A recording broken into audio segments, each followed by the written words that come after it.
जिसके लिए हम पूरे साल हम लोगों ने मेहनत की, तो वही अब समय आ गया है कि अब हम जो भी हमने मेहनत करी उसका रिजल्ट हम कैसे हासिल कर सकते हैं और हम मैक्सिमम जो हमारे 7-5 डे बचे हैं उसमें हम कैसे आगे बढ़ सकते हैं और क्या क्या हमें करना चाहिए। तो वैसे मैंने आपको लास्ट ईयर वाला वीडियो भेजा है, वो तो आपको देखना ही है। उसमें सारी चीज़ें क्लियर कर दी हुई हैं कि कैसे कैसे जो है आपको पेपर करना है, उसमें कितने पार्ट होते हैं, किस पार्ट पे कितना लगाना, लगभग सब उसमें है। लेकिन फिर भी थोड़ा सा उसमें ऐड करना चाहूँगा कि एक तो जो आज वाला पेपर है, इसके लिए आप क्या करेंगे, इसके लिए आप ये करेंगे कि इसका जो है क्वेश्चन पेपर आपको मिल ही जाएगा, घर पे आप एक बार फिर से करेंगे सेम पेपर। इसको अपना जो है वो पेपर आपको करीब 2 आवर 20 मिनट में करना है और उसके बाद ये देखेंगे कि उसको चेक करेंगे। उसके बाद ये देखेंगे जब हमने यहाँ पर यानी कि कोचिंग में यानी कि एग्जाम रूम में हम लोगों ने जब ट्यूशन सेंटर में और एग्जाम रूम में जब किया तो कितना टाइम लगता है और जब हमने घर में किया तो कितना टाइम लगता है, ये हम लोग करेंगे। उसमें मार्जिन कितना है ये देखेंगे, अंतर कितना है उसमें, तीनों चीजों में अंतर रहेगा। सबसे पहले जब हमने ट्यूशन सेंटर में किया और जब हम एग्जाम में करेंगे तो उसमें 10 से 20%, 10%, 5%, 7, 10% अप टू 10% तक अंतर रहेगा, क्योंकि वहां के माहौल में और यहाँ के माहौल में अंतर होगा। वहाँ बहुत ज्यादा डिस्टर्बेंस भी होगा, आपको सुन के 15-20 मिनट में पेपर मिलने के बाद भी रहेगा 20%, 5-10 मिनट का डिस्टर्बेंस रहेगा। उसके अलावा प्रेशर वहाँ ज्यादा रहेगा। यहाँ तो आपको कितनी भी सख्ती करी जाए थोड़ा बहुत 19-20 हो ही जाता है, और जब घर में करेंगे तो आप बहुत रिलैक्स हो जाएंगे, तो वहाँ भी 10 से 15% का अंतर रहेगा। तो देखें आपका अंतर यही 10% का जा रहा है, उससे ज्यादा, यानी मतलब ये है कि 80% का जब आप पेपर करेंगे, 80 नंबर का पेपर करेंगे, तो अगर उसको 95% कर रहे हैं यहाँ पर, तो वो आपको जो है एग्जाम रूम में उसको 88% पहुंच जाएगा वो, और घर पर वही जो है 99% पहुंच जाएगा। तो वो मार्जिन आपको सही करना है, ये देखना है, चेक करना है पेपर पहले तो। उसके अलावा आपको हमने जैसे बताई था कि उसमें 5 सेक्शन होते हैं, कैसे कैसे करना है। उसमें जो बात ऐड करनी है वो ये है स्पीड।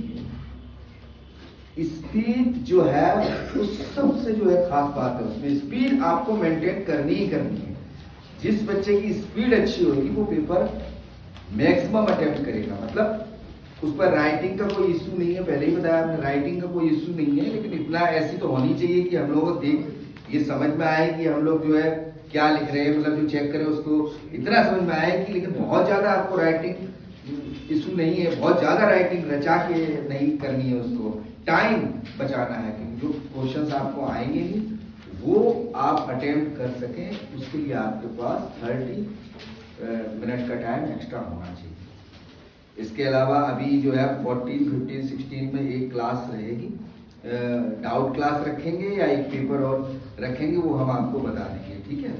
अपने हिसाब से तैयारी करिएगा और जो आपके डाउट्स रहे हैं वो आप व्हाट्सएप पर भी पूछ सकते हैं।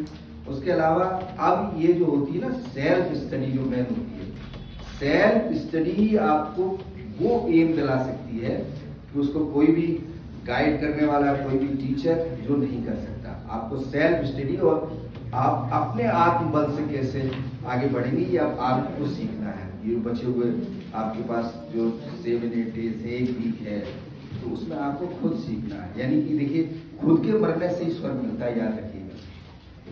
जब आप खुद मरेंगे तभी स्वर्ग की बहुत प्रचलित कहावत है, तो खुद के मरने से ही स्वर्ग मिलता है। नंबर आपके आप ही ला सकते हैं, ये याद रखिएगा। आपके नंबर कोई और नहीं ला सकता। आप जो वीडियो है पिछले वाला देखिएगा, उससे कुछ ना कुछ आपको मिलेगा। वो पेपर का जो एकदम कैसे करना है, क्या होता है, वो आप समझ ही चुके हो और उससे समझने को मिलेगा, ठीक है।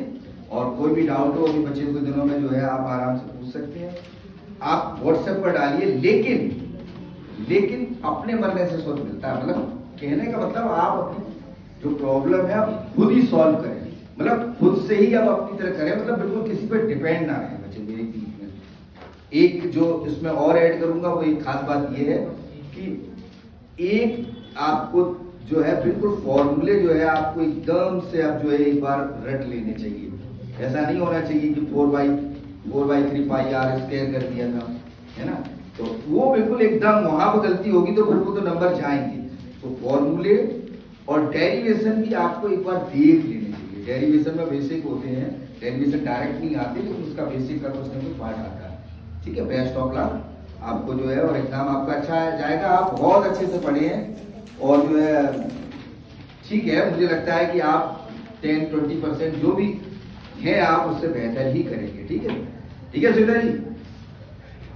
तो how the nose very high, how the nose, जोर से बोलो, how the nose very high, ऐसे बोलो ना, हाउ द नोज